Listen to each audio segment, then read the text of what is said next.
17वां अध्याय। अर्जुन ने पूछा, हे श्री कृष्ण, जो शास्त्र विधि को छोड़ श्रद्धा के साथ पूजन करते हैं उनकी निष्ठा किस प्रकार की है? सात्विकी है अथवा राजसी है या तामसी है? श्री कृष्ण जी बोले, प्राणियों के स्वभाव से ही सात्विकी, राजसी और तामसी ये 3 प्रकार की श्रद्धा है। सो सुन हे अर्जुन, सबकी श्रद्धा अपनी प्रकृति के अनुसार होती है।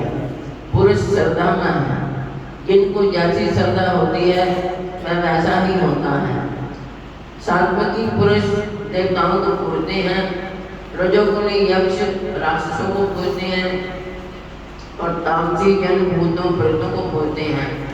जो लोग कपट, अहंकार, काम, विषय, अनुराग और आग्रह युक्त शास्त्र में ना कहा हुआ उग्र तप करते हैं, मूर्खता से न केवल अपने शरीर आत्मा को बल्कि मुझे भी कष्ट देते हैं, उन्हें निश्चय पूर्वक आसुरी जानिए। प्रत्येक को 3 प्रकार के आहार प्रिय हैं। उसी तरह यज्ञ, तप और दान भी 3 प्रकार के हैं, जिनके भेद सुनिए। आयु, सत्वबल, आरोग्य, सुख और प्रीति को बढ़ाने वाले रस, घृत युक्त पोषक और आनंददायक आहार सात्विकों को प्रिय है। कड़वे, खट्टे, नमकीन, गरम,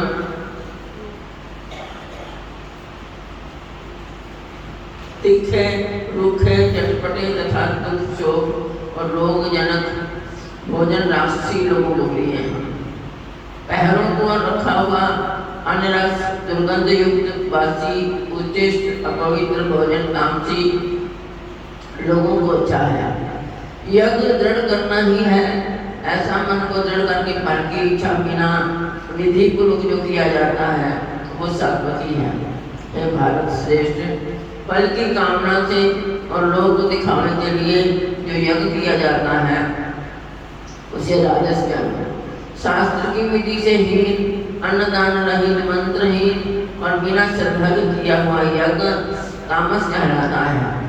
देवता, द्विज गुरु और विद्वान इसका पूजन, पवित्रता, सरलता, ब्रह्मचर्य और अहिंसा का आचरण करना शारीरिक तप है।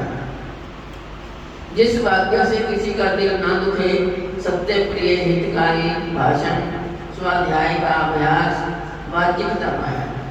मन की प्रसन्नता, चित्त की शांति, मौन, आत्म निग्रह और निष्कपट रहना ये मानसिक तप है। ये तीनों प्रकार का तप यदि श्रद्धा से फल की इच्छा त्याग कर और योग युक्त होकर किया जाए तो सात्विक तप कहलाता है। जो अपना आदर और बढ़ाई कराने के लिए दंभ पूर्वक किया जाता है ये अनर्थ और क्षणिक तप राजस है। जो दुराग्रह से आत्मा को कष्ट देकर या दूसरे के नाश के लिए किया जाए उसे तामस तप कहते हैं।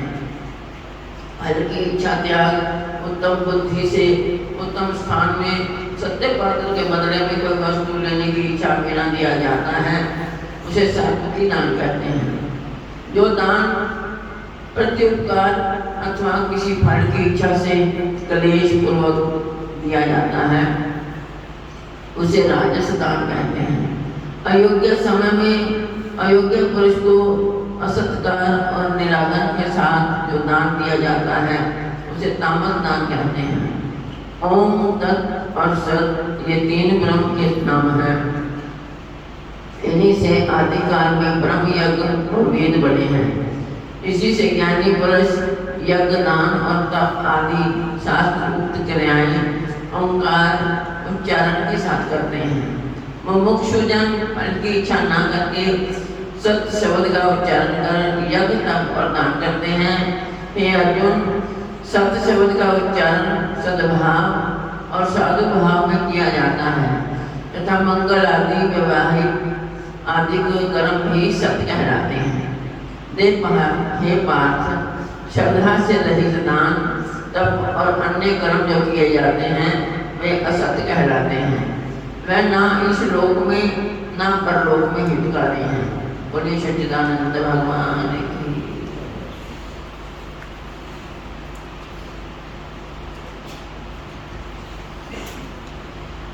स्थल रहेगा महाजन। श्री भगवान बोले, मंडली के नामक देश में दुशासन नाम का राजा था। एक राजा किसी दूसरे देश का था। इन्होंने आपस में शर्त बांधी, हाथी लड़ाए और कहा जिसका हाथी जीते तो अमुक धन लेवे। तब दूसरे राजा का हाथी जीता, दुशासन का हाथी कुछ हारा। कुछ दिन बाद हाथी मर गया तो बड़ी चिंता हुई। एक धन गया, दूसरे हाथी मरा, तीसरे लोगों में हंसी हुई, इससे निंदा हुई। इसी चिंता में राजा मर गया। यमदूत पकड़कर धर्मराज के पास ले गए। धर्मराज ने हुक्म दिया कि यह हाथी के मुंह से मरा है, इसको हाथी की योनि दो। हे लक्ष्मी, राजा दुशासन शंकर द्वीप में जाकर हाथी हुआ और वहाँ उस राजा के बहुत से हाथी थे जिनमें वह भी था। उसे पिछले जन्म की खबर थी। मन में बारंबार ये पछतावे कि मैं पिछले जन्म में राजा था, अब हाथी हुआ हूँ। बहुत रुदन करे, खावे पीवे कुछ नहीं। इतने में एक साधु आया जिसने राजा को ये श्लोक सुनाया। राजा बड़ा प्रसन्न हुआ और बोला, हे संत जी कुछ मांगो। साधु ने कहा, मेरे पास सब कुछ है, एक हाथी नहीं है। राजा ने सुनकर वही हाथी दे दिया। ब्राह्मण उसे अपने घर ले आया, दाना राजन दिया, वो खाए नहीं, पानी भी नहीं पिया। रुदन कर मन में सोचा, कोई ऐसा हो जो मुझे योनि से छुड़ाए। उस साधु ने महावत को बुलाकर पूछा, इस हाथी को क्या दुख है? ये खाता पीता कुछ नहीं। महावत ने देखकर कहा, इसको कुछ रोग नहीं है। तब साधु ने राजा से कहा, हाथी खाता पीता कुछ नहीं, खड़ा रुदन करता है। ये सुनकर राजा स्वयं देखने को आया। राजा ने बड़े बड़े वैद्य बुलाए और महावत बुलवाए, सबको हाथी दिखलाया। उन्होंने देखकर कहा, राजा जी इसको कोई मानसिक दुख है, देह का कोई दुख नहीं। तब राजा ने कहा, हाथी तू ही बोल, तुझे क्या दुख है? परमेश्वर की शक्ति से मनुष्य भाषा में हाथी ने कहा, अर्जुन तू बड़ा धर्मज्ञ है, वह ब्राह्मण भी बड़ा बुद्धिमान है, इसके घर का अन्न जो खाए बड़ा धर्मज्ञ हो, मुझको क्यों मिले? तब साधु ने कहा, हे राजा अपना हाथी वापस ले लो।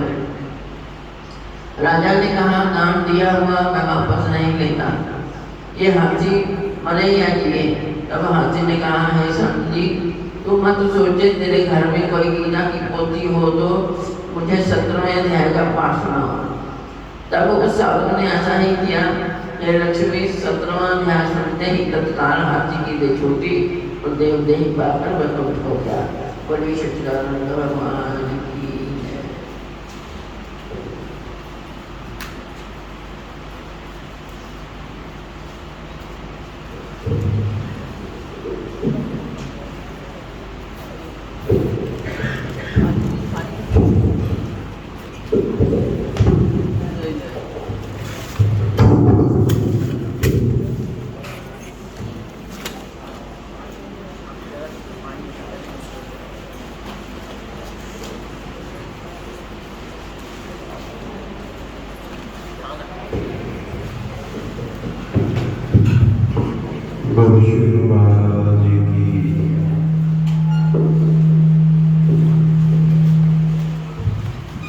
बोलो साचे दरबार की जय।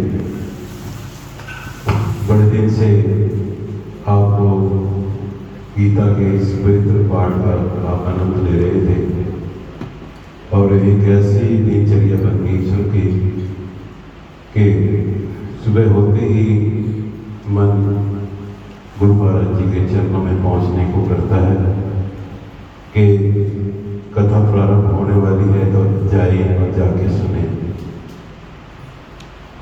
और जो ज्ञान हमने प्राप्त किया गुरु महाराज जी के श्री मुख से, यही ज्ञान भगवान श्री कृष्ण ने इस गीता की ही पावन भूमि पे अर्जुन को दिया था। तो ये उसकी रिवीजन है।